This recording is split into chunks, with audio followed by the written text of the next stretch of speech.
ஆண்டவராகிய இயேசு கிறிஸ்துடைய நாமத்துக்கு மகிமை உண்டாகட்டும். உங்கள் யாவரையும் இயேசு கிறிஸ்துவின் நாமத்தில் அன்போடு கூட நான் வாழ்த்துகிறேன். அருமையானவர்களே, இன்றைக்கு ஆபிரகாமை பற்றி தான் நான் பேச போகிறேன். நான் தெரிந்து கொண்ட வேத பகுதி ஆதியாகமம் 22ஆம் அதிகாரம். நமக்கு எல்லாருக்கும் மிக ஃபெமிலியராக இருக்கிறதான ஒரு பகுதி இந்த வேத பகுதி. இந்த வேத பகுதியில் ஆபிரகாமுடைய சோதனை குறித்து நாம் இதில் வாசிக்கிறோம். இந்த அடிப்படையில் எத்தனையோ செய்திகளை நீங்கள் கேட்டிருக்கலாம். ஆனால் இன்றைக்கு விசுவாசத்தை குறித்தும் இன்னமாய் பார்க்கும்போது எப்படி ஆபிரகாமுடைய விசுவாசம் சோதிக்கப்பட்டு உறுதியாக்கப்பட்டது என்று குறித்து நாம் வாசிக்க போகிறோம். Abraham faith was tested and made complete. ஆபிரகாமுடைய விசுவாசம் சோதிக்கப்பட்டு அல்லது பரீட்சை பார்க்கப்பட்டு அது எப்படி ஆனது என்றால் முழுமையானது. அதுதான் இந்த அதிகாரத்தில் நாம் பார்க்கிறோம். ஆண்டவராகிய தேவன் எப்படி ஆபிரகாமுடைய விசுவாசத்தை பரீட்சை பார்த்தார் என்பதும், முடிவில் எப்படி ஆண்டவராகிய தேவன் ஆபிரகாமை ஆசீர்வதித்தார் என்பதும் இந்த அதிகாரம் முழுவதும் நாம் வாசிக்கிறோம். இந்த அதிகாரத்தில் அது மாத்திரமல்ல, ஆபிரகாமுக்கு தேவன் கொடுத்த வாக்குத்தத்தங்களை ஆண்டவர் மீண்டும் அதை உறுதிப்படுத்துகிறதை இந்த அதிகாரத்தில் நாம் படிக்க போகிறோம். அது மாத்திரமல்ல, ஆபிரகாம் தேவனுக்கு பயப்படுகிறவன் என்பதை இந்த அதிகாரத்தில் தான் ஆண்டவராகிய தேவன் அதை ஆண்டவர் குறிப்பிட்டு சொல்கிறதை நாம் பார்க்க முடியும். இன்றைக்கு இந்த ஆபிரகாமுடைய விசுவாசம் சோதிக்கப்பட்டு முழுமையாக்கப்பட்டது எப்படி, எந்த ஸ்டேஜிலெல்லாம் அவன் கடந்து போனான், எந்த படிகளெல்லாம் ஆபிரகாம் கடந்து போனான் என்பதை குறித்து இன்றைக்கு நாம் தியானிக்க போகிறோம்.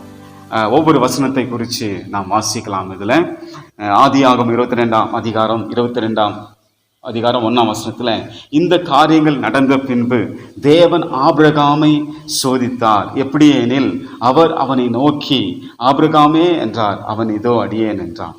அப்பொழுது ஆண்டவர் என்ன சொல்கிறார்? அப்பொழுது அவர், உன் புத்திரனும் உன் ஏகசுதனும் உன் நேசகுமாரனுமாகிய ஈசாக்கை நீ இப்போது அழைத்து கொண்டு மோரியா தேசத்துக்கு போய் அங்கே நான் உனக்கு காண்பிக்கும் மலையில் அவனை தகன பலியாக பலியிடு என்றார்.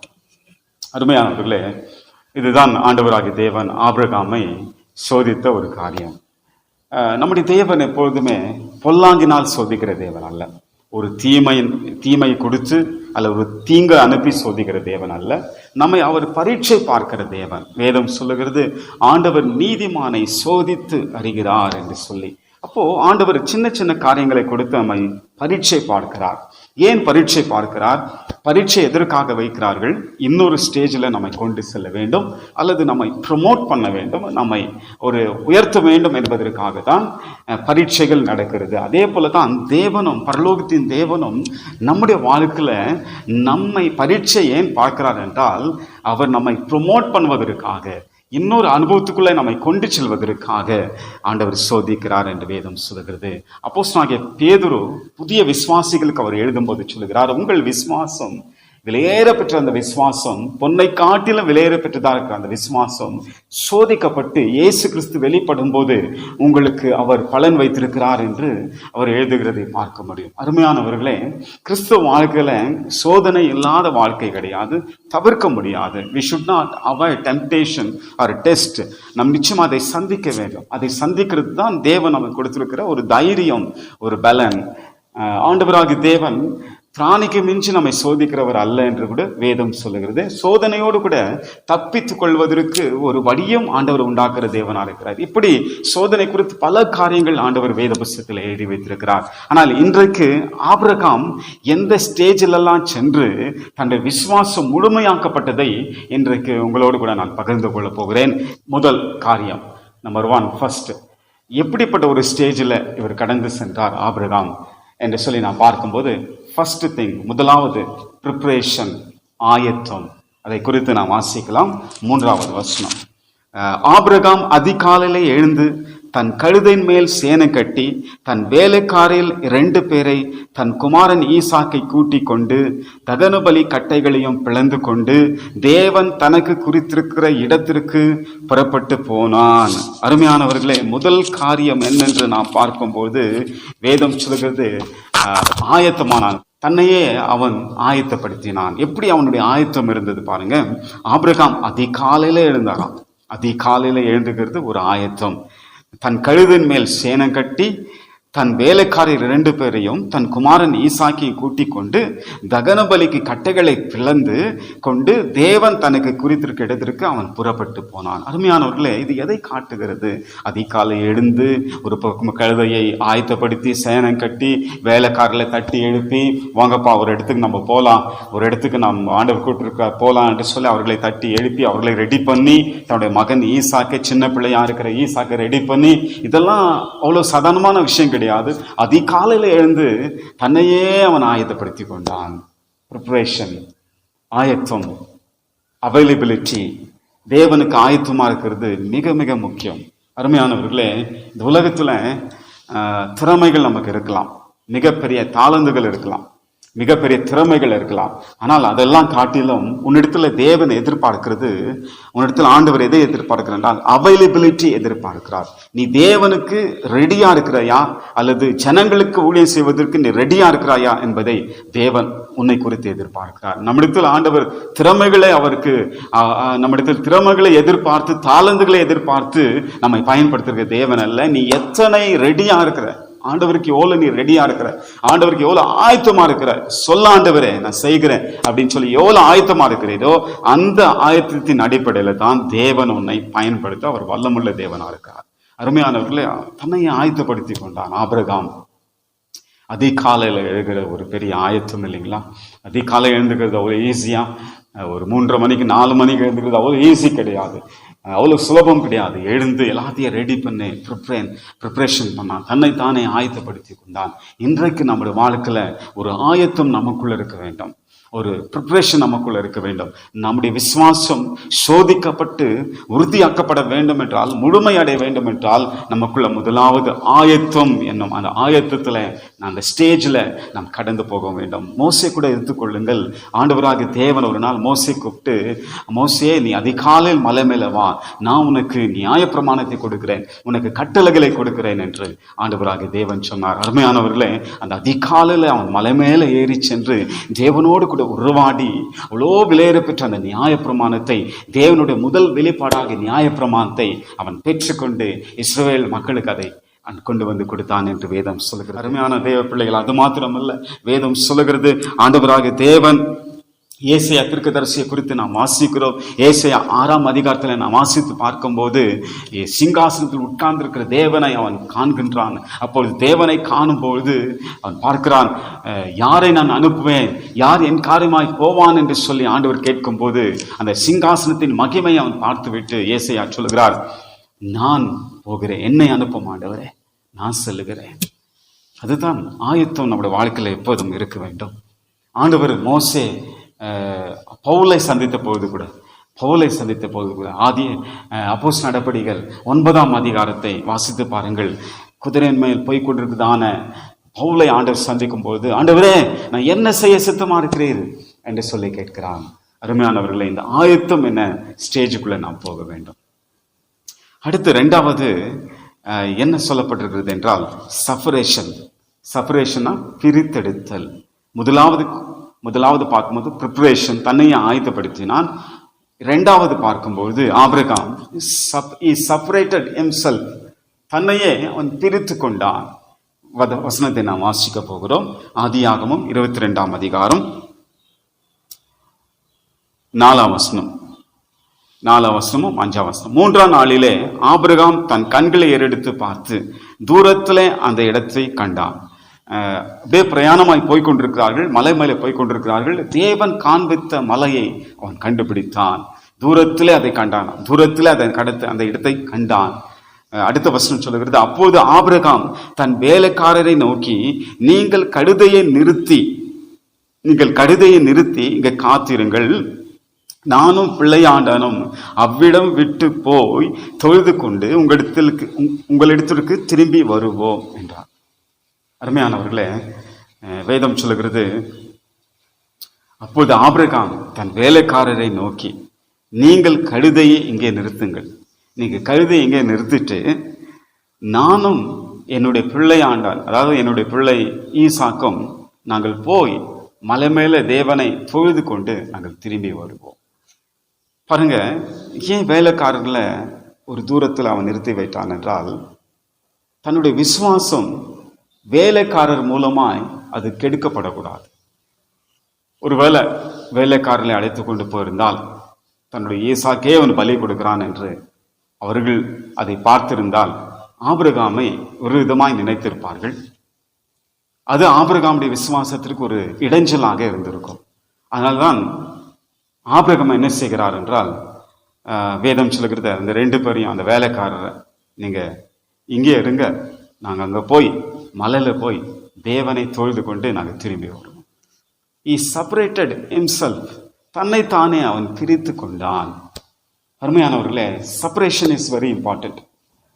தன்னைத்தான் பிரித்தெடுத்தல் என்பது மிக மிக முக்கியம். ஆண்டவராகிய தேவன் நம்மை பிரித்தெடுத்திருக்கிறார் என்பதை மறந்து போகக்கூடாது. சில டைம்ல சில விசுவாசத்தை, நம்முடைய விசுவாசத்துக்கு இடைஞ்சலா இருக்கிறவர்களை விட்டு பிரிந்திருப்பதும் சில நேரத்தில் நல்லதுதான். அதே நேரத்தில் விசுவாசத்துக்கு இடைஞ்சலா இருக்கிற காரியங்களிலிருந்து நம்மை வேறுபடுத்தி பிரித்து வாழ வேண்டும்.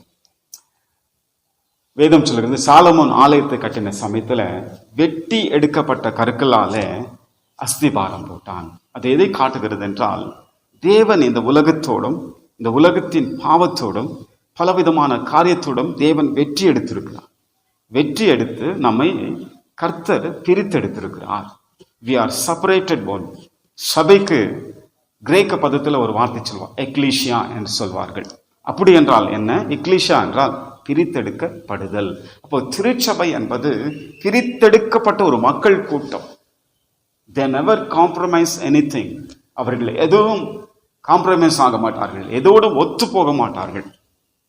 அருமையானவர்களே, பிரித்தெடுக்கப்பட்ட கூட்டம் தான் நாம் கூட்டம்.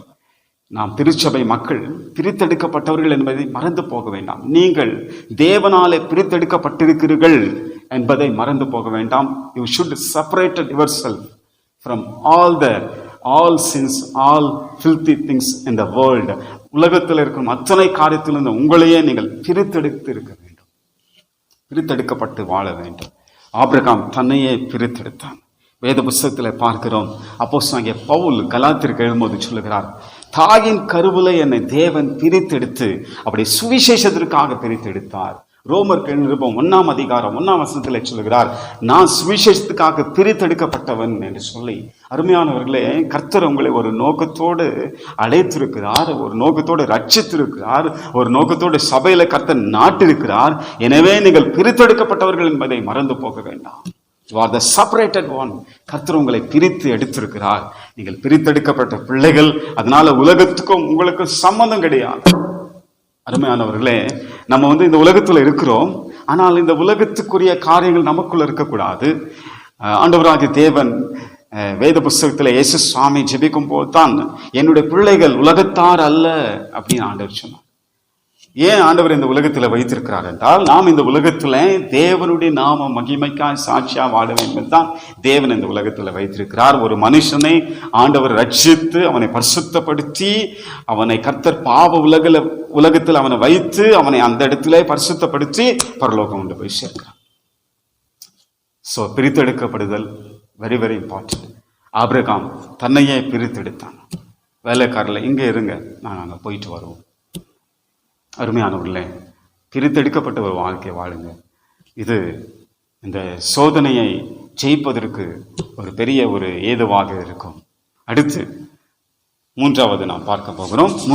ஃபர்ஸ்ட் நாம் பார்த்த ப்ரிப்பரேஷன், அதாவது ஆயத்தம். 2வது பார்க்கும்போது செப்பரேஷன், பிரித்தெடுக்கப்படுதல். 3வது கோஆபரேஷன், அதாவது எப்படி சொல்வது என்றால் இணைந்து செல்வது, இணைந்து ஒரு யூனிட்டியாக, ஒரு ஒற்றுமையாக இணைந்து செல்வது. வசனத்தை நான் வாசித்து காட்டுகிறேன். ஆதியாகமம் 22ஆம் அதிகாரம் 6ஆம் வசனம். ஆபிரகாம் தகன பலிக்கு கட்டைகளை எடுத்துக்கொண்டு தன் குமாரனாகிய ஈசாக்கின் மேல் வைத்து தன் கையில நெருப்பையும் கத்தியும் எடுத்துக்கொண்டான். இருவரும் கூடி போனார்கள். அண்டர்லைன் தட் வேர்ட், இருவரும் கூடி போனார்கள். இருவரும் கூடி போனார். அருமையானவர்களே, இது எதை காட்டுகிறது? 2 பேரும் பேரலா போறாங்க, ஒன்றிணைந்து தேவ நோக்கத்தை நிறைவேற்ற போறாங்க. ஈசாக்கு தான் பலியாகிறான் என்று தெரியாது. அதனால அருமையானவர்களே, பலிக்கு ஆடு ஏது என்று கேட்கும் போதெல்லாம் தேவன் பார்த்துக் கொள்வார் என்று சொல்லி ஆபிரகாம் சொல்லுகிறார். கடைசியில தான் தெரிந்து தான் பலி என்று. ஆனாலும் அப்பாவுக்கு கீழ்ப்படிய வேண்டும் என்று சொல்லி ஈசாக்கு புறப்பட்டு ஆபிரகாமோடு இணைந்து செல்கிறார். இது எதை காட்டுகிறது என்றால் ஒரு மனம். ஆபிரகாமுக்குள்ள ஒரு மனம் இருந்துச்சு, ஈசாக்குள்ள ஒரு மனம் இருந்துச்சு. அருமையானவர்களே, இன்றைக்கு கிறிஸ்துவத்துல ஒரு பெரிய டிராபேக், ஒரு பெரிய ஒரு குறைபாடு என்னென்றால் ஒற்றுமை இல்லை. there is no unity in Christianity. அருமையானவர்களே, இந்த ஒற்றுமை நமக்குள்ள வேண்டும். வேத புஸ்தகத்தில் நீங்க வாசித்து பார்த்தீங்கன்னா தானியேல் அவருடைய நண்பர்களும் தான் தேசத்துல ஆண்டுடைய நாம மகிமைக்காய் பெரிய காரியங்களை செய்தார்கள். தானியேல் எப்போதுமே ஒரு தன்னிச்சையாக தனிக்காட்டு ராஜாவாக அவன் செயல்படவில்லை, தன்னுடைய நண்பர்களை கூட அழைத்தான். ஒரு கனவு வெளிப்பட வேண்டும், அந்த கனவுக்கு அர்த்தம் சொல்ல வேண்டும் என்று சொல்லும் பொழுது தன்னுடைய நண்பர்களை அழைத்தான். வாங்க ஃப்ரெண்ட்ஸ், வாங்க நான் போய் ஜெபிக்கலாம், ஆண்டவர் இந்த கனவை நமக்கு வெளிப்படுத்துவார் என்று சொல்லி நண்பர்களோடு இணைந்து கொண்டான். வேத புஸ்தகத்துல முதல் திருசபை தோன்றின சமயத்துல ஒற்றுமையோடு செயல்பட்டார்கள். ஆரம்பத்தில் நீங்க பாத்தீங்கன்னா பேதுரு யோவான் என்று அந்த வார்த்தைகள் திரும்ப திரும்ப வருவதை பார்க்க முடியும். பேதுருவும் யோவானும் பேதுருவும் ஒரு நாள் ஜபாலத்தில் ஜெபித்து விட்டு அவர்கள் புறப்பட்டு போகிறார்கள், ஜெபிக்க போகிறார்கள். அந்த சமயத்துல தான் பிறந்தது முதல் கால் இல்லாத ஒரு முடவனை குணமாக்குகிறார்கள். காரணம் யூனிட்டி, ஒற்றுமை, கோஆபரேஷன். அருமையானவர்களே, நாம் ஒற்றுமையா இருப்போம், யூனிட்டியாக நாம் வாழ்வோம். நமக்கு ஒரு காரியம் இருக்கிறது என்றால், ஒரு ஊழியம் இருக்கிறது என்றால் மற்றவங்களை அடைத்து செல்வோம், மற்றவர்களுக்கும் அதை ஷேர் பண்ணுவோம். ஒருவேளை சில நேரத்தில் நாம் தனியாக ஆத்மாக்களை ஆதாயப்படுத்தலாம். ஆண்டவருடைய பிள்ளைகளுக்கு நான் சொல்லுகிறேன், தனியாக நீங்க ஆத்மாக்களை ஆதாயப்படுத்தலாம். தனியாக ஆத்மாக்களை ஆதாயப்படுத்தும் போது ஒருவேளை அவங்க ஆண்டவரை ஏற்றுக்கொள்கிற சமயத்துல கூடவே ஒரு பாஸ்டரை அழைத்து கொண்டு போங்க, அல்லது நல்ல ஆவிக்குரிய வாழ்க்கையில முதிர்ச்சி பெற்ற சகோதரர்களையும் சகோதரிகளையும் அழைத்து கொண்டு போய் அவங்களை இன்ட்ரடியூஸ் பண்ணுங்க, அவங்களுக்கு இன்னும் சத்தியத்தை சொல்லுங்க. இப்படி ஒரு மனதோடு கூட நாம் தேவ ஊழியத்தை நிறைவேற்றும் போது அதன் மூலமாக தேவனுடைய நாமம் மகிமைப்படும். அல்லேலூயா, கர்த்தருடைய நாமம் மகிமைப்படும். மோசே, யோசுவா, இப்படி பல எக்ஸாம்பிள் சொல்லிக்கொண்டே போகலாம். வேத புஸ்தகத்துல இந்த ஒற்றுமைக்கு பல பல உதாரணங்கள் இருக்கிறது. அந்த ஒற்றுமை தேவன் நம்மிடத்தில் எதிர்பார்க்கிறார். Diversity in unity. அருமையானவர்களே, பல கருத்து வேறுபாடுகள் நமக்குள்ள இருக்கலாம், பல கேரக்டர்கள் மாறி இருக்கலாம். ஒருத்தருக்கு ஒரு கேரக்டர்னா இன்னொருத்தருக்கு இன்னொரு கேரக்டர் இருக்கலாம். ஒருத்தருக்கு ஒரு கருத்து வேறுபாடு இருக்கும், இன்னொருத்தருக்கு இன்னொரு கருத்து வேறுபாடு இருக்கும். அப்படி இருந்தாலும் பரவாயில்ல, ஆனால் இணைந்து தேவ ராஜ்யத்தை கட்ட வேண்டும். ஹல்லேலூயா. அப்போஸ்தலனாகிய பவுல் இதை குறித்து சொல்லும்போது அவர் சொல்லுகிறார், நான் விதைத்தேன், அப்போலா நீர் பாய்ச்சினான், விளை செய்தவரோ தேவன். ஹல்லேலூயா. எத்தனை எக்ஸாம்பிள், எத்தனை ஒரு மாதிரி பாருங்க. நான் விதைத்தேன், ஜஸ்ட் நான் விதைச்சிட்டேன், அவ்வளவுதான். ஆனா இன்னொருத்துக்கு நீர் பாய்ச்சினான், அப்போலா நீர் பாய்ச்சினான், ஆனால் விளை செய்தவரோ தேவன். அதனால பவுல் சொல்லுகிறார், விதைக்கிறனாலும் அல்ல, நடுகிறனால அல்ல, நீர் பாய்ச்சினாலும் அல்ல, விளை செய்கிற தேவனாலே எல்லாரும். அருமையானவர்களே, இப்படி நம்ம யோசிக்க ஆரம்பித்து விட்டால் கிறிஸ்துவ வாழ்க்கையில ஒரு பெரிய புரட்சி எழும்பும். ஒற்றுமையோடு செயல்படுவோமானால் தேசத்துக்கு எழுப்புதல் சீக்கிரம் வந்துவிடும். இன்னைக்கு எழுப்புதல் என்று நாம் செபிக்கிறோம், ஆனா நமக்குள்ள ஒற்றுமை இல்லாவிட்டால் ஒரு எழுப்புதல் வர முடியாது. அதனால யூனிட்டியா நாம் செயல்படுவோம். ஆபிரகாம், ஈசாக்கு, ஒரு பக்கம் விசுவாசம், கீழ்ப்படிதல். விசுவாசம் ஆபிரகாம், கீழ்ப்படிதல் ஈசாக், ரெண்டு பேரும் இணைந்து செல்கிறார்கள். ரெண்டு பேரும் பேரலா போய் தேவ நோக்கத்தை நிறைவேற்றுறாங்க. ஆபிரகாமுடைய சோதனை சோதிக்கப்பட்டு, அவருடைய விசுவாசம் சோதிக்கப்பட்டு உறுதியாக்கப்பட்டதற்கு இதுவும் ஒரு பெரிய ஒரு காரணமா இருக்கிறது. நான்காவது, இன்ஸ்பிரேஷன். இன்ஸ்பிரேஷன் என்றால் தூண்டுதல், விசுவாச தூண்டுதல். அதாவது வேதம் சொல்லுகிறத வசனத்தை உங்களுக்கு வாசித்து காட்ட விரும்புகிறேன். 8ஆம் வசனம். அதற்கு ஆபிரகாம், என் மகனே, தேவன் தமக்கு தகன பலிக்கான ஆட்டுக்குட்டியை பார்த்து கொள்வார் என்றான். அப்புறம் இருவரும் கூடி போனார்கள். இந்த சம்பவம் நமக்கு நன்றாக தெரியும். ரெண்டு பேரும் போயிட்டே இருக்கிறாங்க. அப்போ தன்னுடைய மகன், ஆபிரகாமுடைய மகன் ஈசாக்கு கேட்கிறான், அப்பா, இது போல விறகு இருக்கிறது, கட்டைகள் இருக்கிறது, விறகு இருக்கிறது, இது போல நெருப்பு இருக்கிறது, தகனம்பலிக்கான ஆடு எங்கே என்று கேட்கும்போது அப்போது ஒரு வார்த்தை, இன்ஸ்பயர் ஆகிற ஒரு வார்த்தை, அதாவது தூண்டு விடுகிறதான, விசுவாசத்தை தட்டி எழுப்புகிறதான ஒரு வார்த்தை உண்டாகிறது. அது என்ன வார்த்தை என்றால், ஆபிரகாம் சொல்லுகிறார், தகனபலிக்கான ஆட்டுக்குட்டியை தேவன் பார்த்து கொள்வார். ஹல்லேலூயா, ஹல்லேலூயா. அருமையான தேவ பிள்ளைகளே, இதுதான் இன்ஸ்பிரேஷன். அதாவது நம்முடைய விசுவாசத்தை தூண்டுகிற மாதிரி நாம் பேச வேண்டும். அருமையான தேவ பிள்ளைகளே, வேத புஸ்தகம் சொல்லுகிறது, நீதிமொழிகள் 18ஆம் அதிகாரம் 21 வசனத்தை நான் வாசித்து காட்டப் போகிறேன். நீதிமொழிகள் 18:21 வசனம். அந்த வசனத்தை உங்களுக்கு முன்பாக நான் வாசித்து காட்ட விரும்புகிறேன். 18:21. மரணமும் ஜீவனும் நாவின் அதிகாரத்தில் இருக்கும், அதில் பிரியப்படுகிறவர்கள் அதன் கனியை புசிப்பார்கள். அதாவது ஆண்டவர் சொல்கிறார், மரணமும் ஜீவனும் நாவின் அதிகாரத்தில் இருக்கிறது. எனவே நாம் பேசுகிற வார்த்தை கொடுத்து நாம் எச்சரிக்கையா இருக்க வேண்டும். நல்லதை பேச வேண்டும், இன்ஸ்பயர் ஆகிற மாதிரி பேச வேண்டும். விசுவாசத்தை குறித்து தெளிவாய் விசுவாச அறிக்கை செய்ய வேண்டும். தேவன் பார்த்து கொள்வார், கர்த்தர் பார்த்து கொள்வார். எது நடந்தாலும், நம்மை சுற்றி நெகட்டிவா நடந்தாலும், அருமையானவர்களே, நம்மை சுற்றி பல காரியங்கள் தீமையா நடந்தாலும் நாம் தைரியமா சொல்ல வேண்டும், தைரியமா சொல்ல வேண்டும். கர்த்தர் பார்த்து கொள்வார். ஒரே ஒரு வார்த்தை தான். ஈசாக் அதோடு அமைதியாகி விட்டார். தகன பலிக்காக ஆட்டை தேவன் பார்த்து கொள்வார். அப்பா, தகன பலிக்கு ஆடு எங்கே என்று கேட்கும் போது, மகனை பயப்படாது, தேவன் பார்த்து கொள்வார். அவள்தான். அருமையானவர்களே, உங்க வாழ்க்கையில் அதை பேசுங்க. நெகட்டிவா நடக்குதா, பேசுங்க. விசுவாசத்தை பேசுங்க, அறிக்கை பண்ணுங்க. கர்த்தர் பார்த்து கொள்வார், கர்த்தர் பார்த்து கொள்வார் என்று சொல்லுங்க.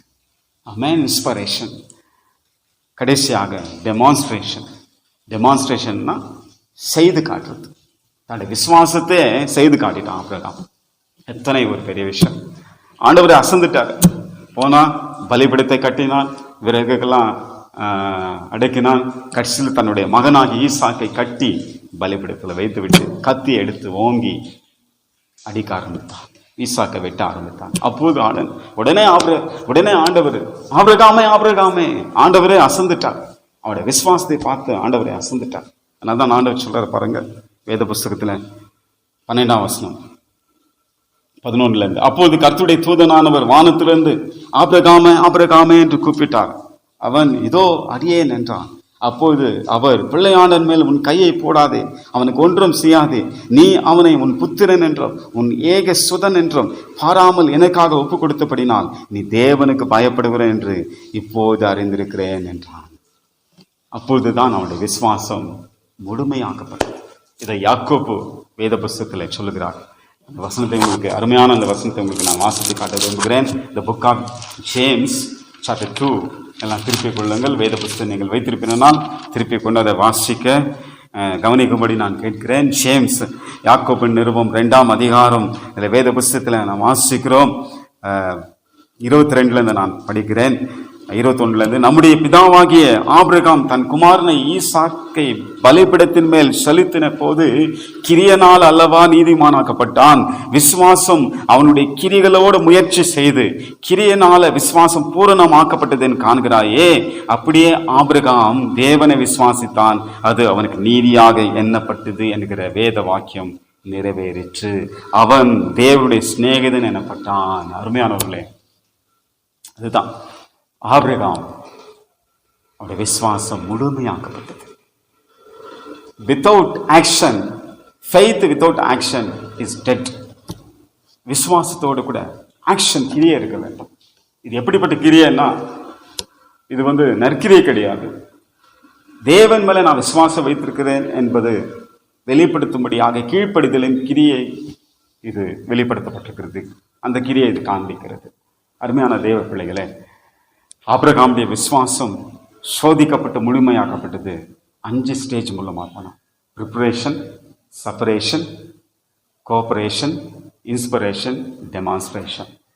ஆயத்தம், தன்னையை பிரித்தெடுத்தல், பிறகு ஒன்றாய் இணைந்து செல்லுதல், ஒற்றுமையோடு வாழ்தல்.